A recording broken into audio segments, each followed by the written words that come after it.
सुबह की हल्की धूप और आज भी मैं अपने सुरपिंड के दर्द के साथ एक नया दिन शुरू कर रही हूँ।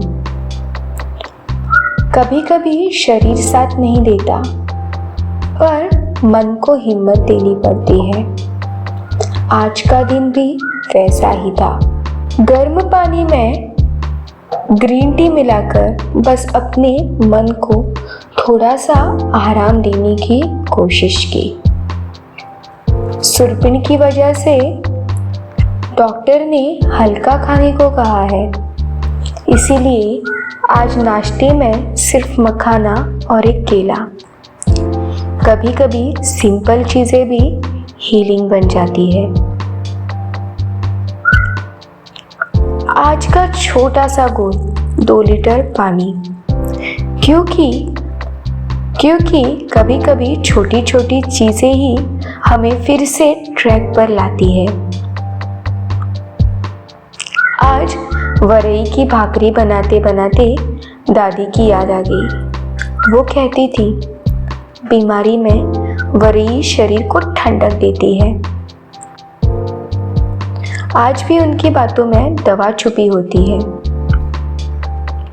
गाजर, बीटरूट और अंकुरित मूंग, ये सब इसीलिए क्योंकि घर वालों और अपनों ने कहा है, ये खाओ, इससे तुम्हें ताकत मिलेगी।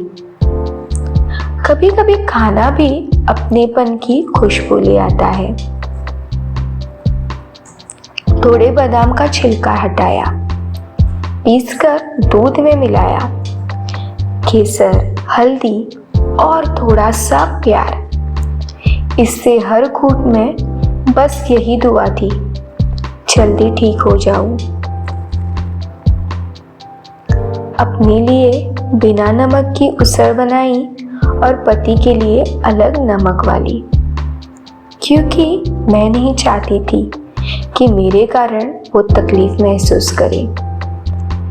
प्यार कभी कभी बस इतना ही होता है, सबकी प्लेट में खुशी परोस देना। इन दिनों मुझे हमेशा भूख लगती है। शायद शरीर रिकवरी मोड में है, इसीलिए अभी सिर्फ फल में ही मन को सुकून दे रही हूँ। मैं जो भी खाना बनाती हूँ, सबसे पहले भगवान को भोग लगाती हूँ, क्योंकि उनके बिना तो एक दिन भी पूरा नहीं हो सकता। आज भी उबले हुए अंकुरित दाने, नारियल और भाकरी, छोटा सा भोग, बड़ी सी कृतज्ञता। शाम को मैंने सत्व बनाया, क्योंकि शरीर को ताकत चाहिए।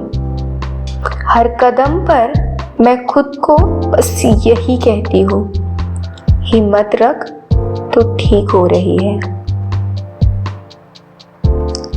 रात को भगवान के सामने दिया जलाया, फिर वही दिया तुलसी माँ के सामने रखा और घर में धूप, ताकि माहौल में थोड़ी सकारात्मकता रहे। रात को मैंने ज्वारी चावल की भाकरी बनाई। सुरपिंड में ज्वारी शरीर को हल्का रखती है और दर्द को बढ़ाने नहीं देती। आज उस भाकरी का हर निवाला मुझे ऐसा लगा जैसे मेरा शरीर थोड़ी सी राहत की सांसें ले रहा है। साथ में मैंने अंकुरित दाने भी लिए, ताकि ताकत वापस आ सके। धीरे धीरे एक एक और हम खुद को फिर संभाल ही लेते हैं। बीमारियां तो आती जाती रहेंगी, पर जो रास्ते में हम सीखते हैं, वही हमें मजबूत बनाते हैं। आज का दिन दर्द वाला जरूर था, पर दुआओं, अपनापन और भगवान की कृपा ने इसे खूबसूरत बना दिया। दिन का अंत जप और डायरी लिखते हुए, और फिर शांति से नींद।